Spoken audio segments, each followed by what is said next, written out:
అందరికీ నమస్కారం. 'త్రిషాని' విజయ్ పక్కన పెట్టాల్సిన సందర్భం వచ్చింది. నిజానికి 'త్రిష' విజయ్‌కి బలమే. బలహీనత ఇప్పటికైతే కాదు. కానీ బలహీనత కూడా కావచ్చు. బలం ఎప్పుడు, బలహీనత ఎప్పుడో గుర్తించగలిగేవాడు రాజు. ఇప్పుడు మొన్నటిదాకా 'త్రిష' విజయ్‌కి ఒక బలం.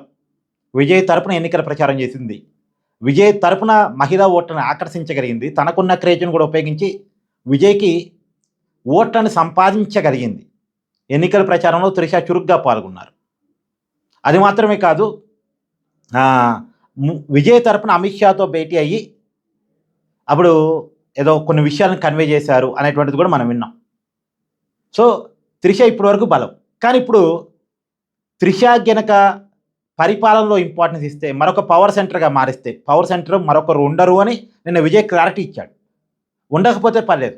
కానీ మరొక పవర్ సెంటర్ గనక క్రియేట్ అయితే అది తప్పుగా మీనింగ్ వెళ్ళిపోయే అవకాశం ఉంటది. ఇప్పుడు ఎగ్జాంపుల్ 'ఎంజీ రామచంద్రన్' మీద ఉన్న విమర్శలు అవే జయలలిత విషయంలో. కాకపోతే జయలలిత అప్పుడు మీడియా పెద్దగా లేదు. దాన్ని టార్గెట్ చేస్తూ రాజకీయం చేసే రోజులు అప్పుడు లేవు కాబట్టి జయలలిత ఎమర్జ్ కాగలిగారు. అందులో 'ఎంజీ రామచంద్రన్' తర్వాత ఆ పార్టీలో లీడర్ లేకపోవటం కూడా జయలలితతో కలిసొచ్చింది. సో ఆ రోజులు వేరు. కానీ తర్వాత ఎన్టీఆర్ విషయంలో మనం చూడండి. లక్ష్మీపార్వతి వల్ల ఎన్టీఆర్ తన చరిష్మాను కోల్పోవాల్సొచ్చింది.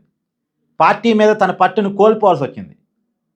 తనను అభిమానించిన ఎమ్మెల్యేలే ఎన్టీఆర్‌ని వ్యతిరేకించక తప్పని పరిస్థితులు ఏర్పడ్డాయి. కేవలం లక్ష్మీపార్వతి వల్ల. లక్ష్మీపార్వతి ఎన్టీఆర్‌తో ఉన్న సాన్నిధ్యాన్ని ఎవరు తప్పుపట్టరు. ఈవెన్ పర్సనల్‌గా పెళ్లి చేసుకుని ఎవరు పాయింట్ ఔట్ చేయరు. ఆమె ఎప్పుడైతే పరిపాలనలో వేలు పెట్టారో, పార్టీ విషయాలు వేలు పెట్టారో దాన్ని ఎవరు అగ్రీ చేయలేకపోయారు. లక్ష్మీపార్వతి ఎప్పుడైతే పార్టీ విషయాల్లో, పరిపాలన విషయాల్లో వేలు పెట్టారో దాన్ని ఎవరు అగ్రీ చేయలేకపోయారు.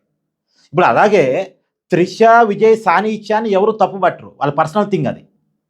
వాళ్ళు ప్రేమించుకుంటున్నారా, పెళ్లి చేసుకుంటారా, కేవలం ఫ్రెండ్సా, ఇది ఎవరికీ సంబంధం లేని విషయం.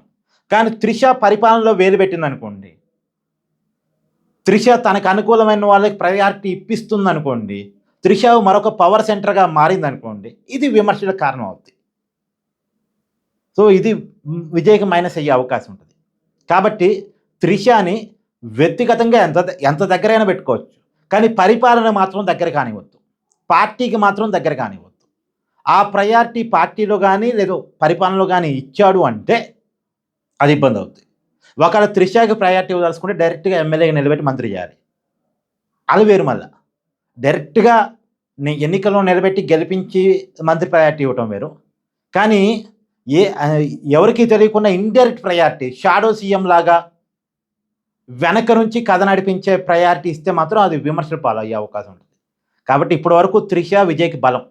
ఇక బలహీనతగా మారకుండా ఉండాలి అంటే 'త్రిష' ప్రయారిటీ పరిపాలనలో లేకుండా చేసుకోవాలి. 'త్రిషని' మరొక పవర్ సెంటర్ కాకుండా చూసుకోవాలి విజయ్. మీ అభిప్రాయాన్ని కామెంట్ చేయండి.